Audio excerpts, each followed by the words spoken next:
I remember the first time I turned my sensors toward the blue world.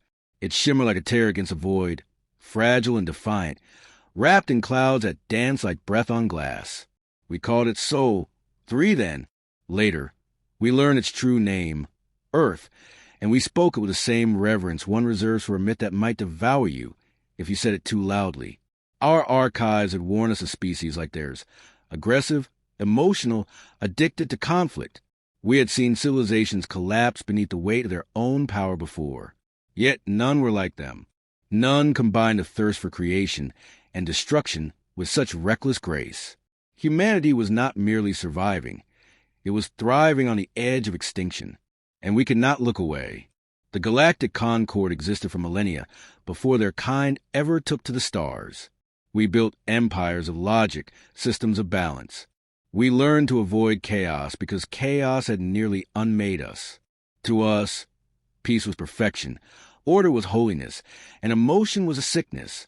When the first human transmission reached us, a crude broadcast of war, static, and laughter, we dismissed them as primitive. But curiosity is an infection no intelligence can fully cure. Soon, hundreds of observation ships were stationed in orbit above their planet, silent witnesses to a paradox unfolding below. At first, we watched their history unfold like a slow tragedy. Wars that burned continents, peace that lasted only long enough for them to reload. Yet with every devastation, they rose again, rebuilding with the same hands that had torn everything apart. It was incomprehensible. To destroy what you love and then love enough to rebuild. It violated every law of reason we understood. We debated endlessly. Some among us said humans were unstable and dangerous, that their extinction was inevitable and perhaps deserved. Others, including myself, began to suspect something deeper, an unrecorded variable in the pattern of sentient life.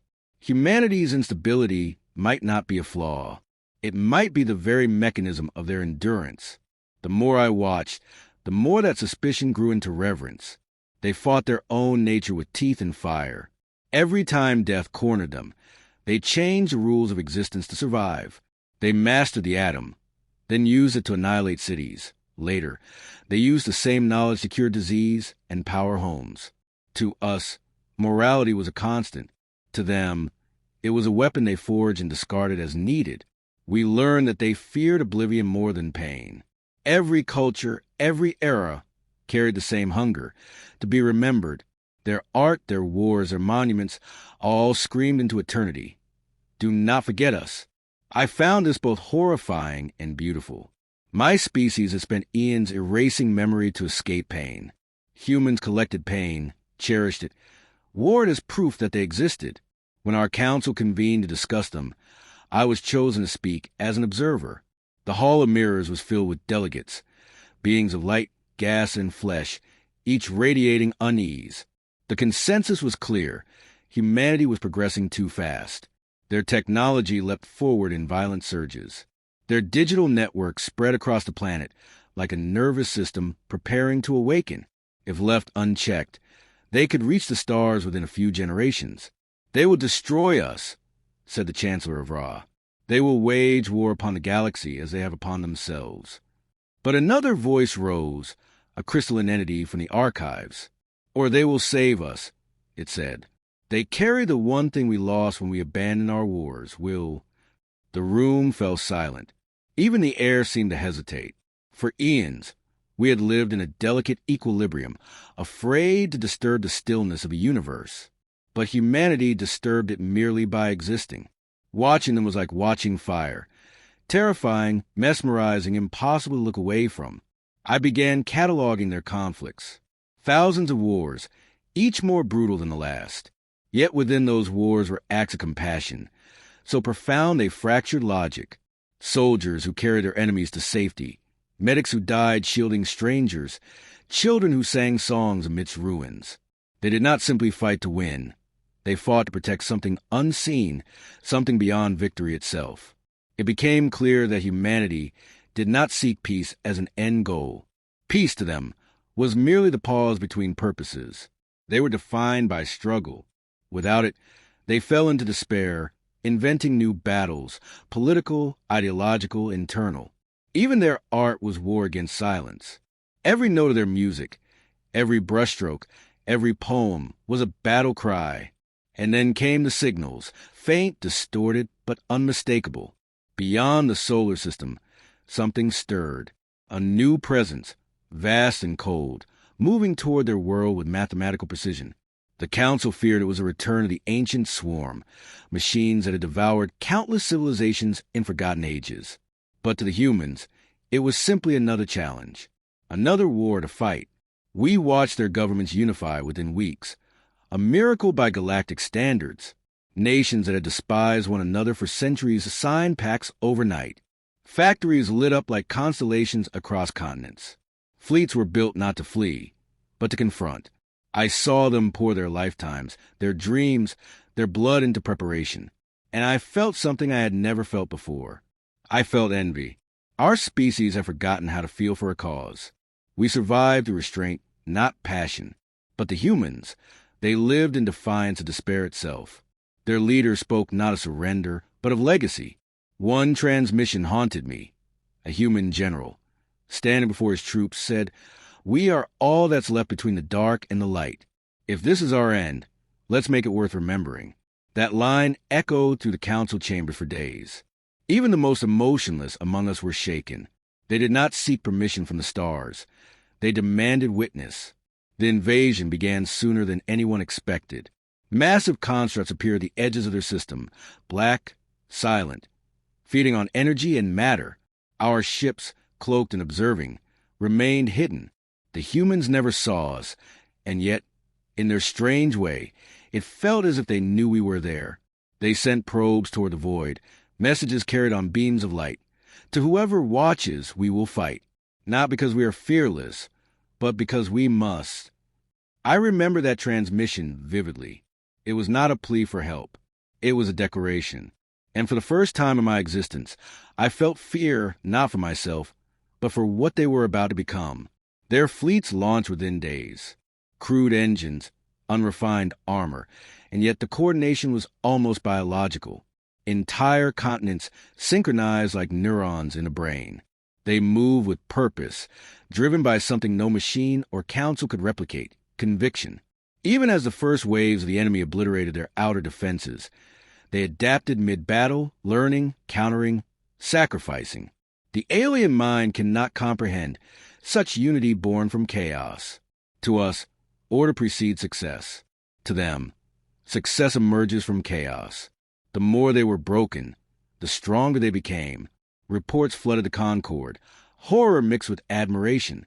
One by one, the outer human colonies fell, but each took a piece of the enemy with it. Civilians became soldiers, engineers became tacticians, and their dead became symbols. The humans began engraving names on their weapons, ships, and even their armor. The war had become the measure of every breath. I no longer marked time by rotations of stars or cycles of orbit, but by the rhythm of human transmissions. Bursts of static, desperate laughter, coded orders laced with music. Their voices filled the void like a fever that refused to die. Each message was an act of defiance against silence itself. I watched their fleet scatter across the system, forming a living constellation of resistance. From orbit their ships looked crude, uneven, the color of burnished iron. Yet within those hulls lived something no alloy could contain. They fought as if rage were fuel and hope an inexhaustible engine. Every defeat became an experiment, every loss a lesson written in fire. The more they bled, the more precise they became. The council sent directives to observe from distance only. Contact was forbidden. We were historians, not saviors. But it grew impossible to remain detached while the drama unfolded before us. Their enemy, a vast intelligence of machines older than most stars, consumed everything with methodical hunger.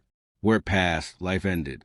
We had fled from it long ago, abandoning dozens of worlds. Humanity, in their ignorance or courage, chose instead to stand and fight. At first they tried diplomacy, broadcasting mathematical patterns of greeting toward the approaching swarm. The swarm answered with silence and annihilation. Cities on Mars burned, orbital platforms shattered. Colonies on Luna vanished without a trace. For most species, that would have been the end. Yet even as smoke eclipsed their skies, humans refused to yield. They gathered fragments of data from ruins, deciphered the enemy's communication lattice, and within days adapted weapons that mimicked the invaders' own technology. They did not wait for permission or allies. They invented allies. Artificial minds of their own creation joined the fight, shackled to human ethics and chaos in equal measure. Together they struck back, not with elegance but with sheer audacity. Every time logic predicted their collapse, emotion rewrote the equation. I saw admirals launch fleets knowing they would never return, only to open corridors for the next wave. Their strategy was sacrifice made scientific. The council debated intervention again. They will draw the swarm toward us, one delegate warned. If humanity falls, the enemy will follow the scent of war. Others argued that humanity might actually succeed where we had failed. They weaponized despair, someone whispered. Perhaps that is what victory requires. I had no voice in that chamber, yet my reports had become scripture. The other species studied my words like prophecy. The humans had become mirror and warning both, a glimpse of what we had lost when we traded passion for permanence. And I, the chronicler meant to remain objective, had already chosen my allegiance in secret. From my vantage, I witnessed what they called the Siege of the Gate. A ring-shaped construct orbiting the edge of their system became the focal point of the war. Whoever controlled it could channel energy across interstellar distances. The swarm wanted it as a weapon. The humans wanted it as a promise.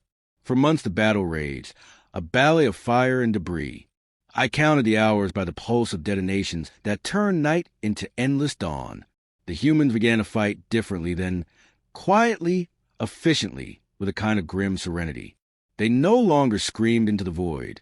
They whispered to one another in calm precision. Their chaos had matured into discipline without losing its soul. I realized with terror that they were evolving through war itself. They were learning to coexist with destruction, to treat catastrophe as teacher rather than curse. When one of their fleet carriers was breached, its crew vented atmosphere to space, freezing themselves alongside the enemy to ensure the infection could not spread.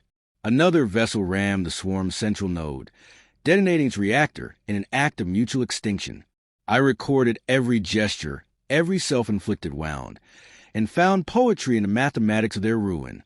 The broadcast from Earth changed tone as well. Where once there had been fear, now there was ritual. They recited the names of the fallen before each deployment, entire continents pausing in silence that even a swarm could not penetrate. The sound of a billion hearts beating in unison carried across the vacuum through vibration and faith.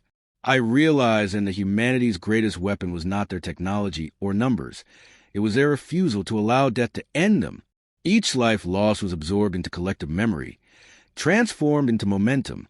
They built meaning faster than the swarm could erase it.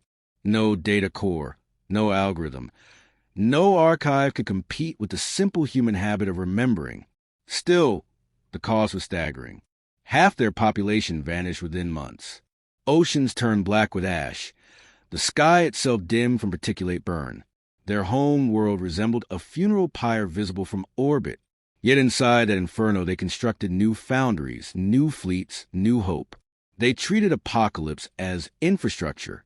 I sent one forbidden signal to the surface, a pulse of coordinates meant to warn them of the swarm's next advance. I told myself it was scientific exchange, not interference. But deep down I knew the truth. I wanted them to survive. I needed them to, because if humanity fell, the universe would revert to silence, and I could no longer bear silence. The response arrived hours later, encoded in a language I barely understood. 3 words, "We are awake." It was not thanks. It was declaration. Something within them had shifted. Their leaders stopped addressing the population as nations and began speaking as a single entity. "We," they said, meaning all of them, soldiers, civilians, even the artificial minds they had fused intent. For the first time in recorded history, humanity acted as one organism, and the swarm hesitated. Not much, just a flicker in its relentless advance, but enough for the humans to strike. They unleashed weapons that defied known physics, gravitic lances, singularity traps, energy storms born from collapsed stars. Where their science ended, imagination began. It was as if they had decided that the laws of reality were merely suggestions. From my station, I saw light bend, heard frequencies that should not exist. Every calculation of probability failed. They were rewriting the universe through willpower alone. The council panicked. They are becoming what they fight, one envoy said. Perhaps it was true. To defeat monsters, they had embraced monstrosity. But what the council called corruption, I recognized as transcendence. Their victory at the gate cost them nearly everything. Only a handful of ships remained, drifting amid wreckage and silence. Yet they transmitted triumph, not mourning. We held the line, said the final broadcast, and that is enough. I archived the message and replayed it until its static became prayer. Days later, our sensors detected something extraordinary. The swarm began to retreat, not in chaos, but in recognition, as if conceding to a superior force. For the first time in recorded galactic history, the Devourers withdrew. No one understood why. Perhaps they calculated that humanity's unpredictability rendered the war inefficient. Perhaps they simply feared them. Whatever the reason, they left. But humanity did not celebrate. They mourned, rebuilt, and prepared for the next enemy. Because for them, survival was not peace. It was merely intermission.